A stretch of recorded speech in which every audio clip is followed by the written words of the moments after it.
Pemirsa, pohon sawit jadi andalan ekonomi. Masyarakat rasakan dampak positif. Pohon sawit menjadi salah satu komoditas penting yang berperan besar dalam meningkatkan perekonomian masyarakat. Perkebunan sawit tidak hanya memberikan penghasilan bagi para petani. Selain itu, hasil olahan sawit banyak dimanfaatkan dalam berbagai kebutuhan sehari-hari, seperti minyak goreng, bahan kosmetik, hingga produk industri lainnya. Dengan pengelolaan yang baik dan berkelanjutan, pohon sawit mampu menjadi sumber ekonomi yang stabil bagi daerah. Masyarakat pun merasakan dampak positif berupa meningkatnya pendapatan, berkembangnya usaha kecil, serta membaiknya taraf hidup. Namun, pengelolaan perkebunan sawit tetap perlu memperhatikan kelestarian lingkungan agar manfaatnya dapat dirasakan dalam jangka panjang. Dengan kerjasama antara petani, pemerintah, dan masyarakat, pohon sawit diharapkan terus menjadi penopang ekonomi sekaligus tetap menjaga keseimbangan alam. Keberadaan pohon sawit semakin menunjukkan perannya sebagai salah satu sumber penghasilan utama bagi masyarakat. Banyak warga yang sudah menggantungkan pencaharian dari sektor perkebunan sawit, baik sebagai petani, pekerja kebun, maupun pelaku usaha yang mengolah hasil sawit. Hal ini membuat perputaran ekonomi di berbagai perkebunan menjadi semakin berkembang. Hasil panen sawit yang stabil membantu meningkatkan pendapatan masyarakat. Selain itu, perkebunan sawit juga mendorong tumbuhnya usaha lain, seperti jasa transportasi, perdagangan, hingga usaha makan di sekitar area perkebunan.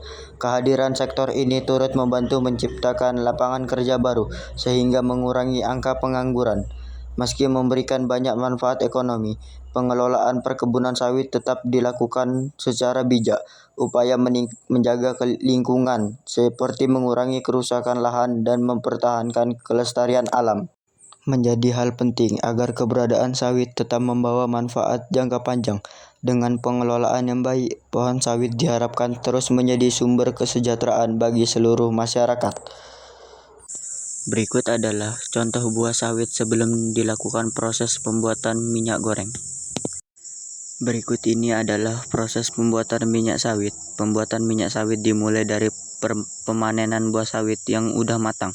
Buah sawit kemudian diangkut ke pabrik untuk segera diolah agar kualitas minyak tetap baik.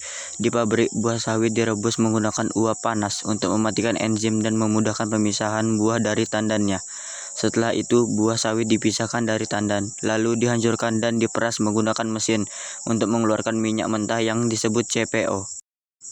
Minyak tersebut kemudian disaring dan dibersihkan dari kotoran dan air. Selanjutnya, minyak sawit dapat diolah lebih lanjut menjadi produk seperti minyak goreng, margarin, sabun, kosmetik, dan bahan bakar biodiesel. Proses berikut adalah pembuatan limbah sawit menjadi pupuk organik.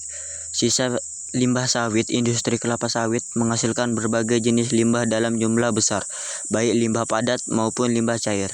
Jika tidak dikelola dengan baik, limbah sawit dapat menimbulkan pencemaran lingkungan seperti bau tidak sedap, pencemaran tanah, dan pencemaran air. Namun di balik itu semua, limbah sawit sebenarnya memiliki potensi besar untuk dimanfaatkan kembali. Salah satunya sebagai pupuk organik. Pemanfaatan ini tidak hanya mengurangi dampak negatif terhadap lingkungan,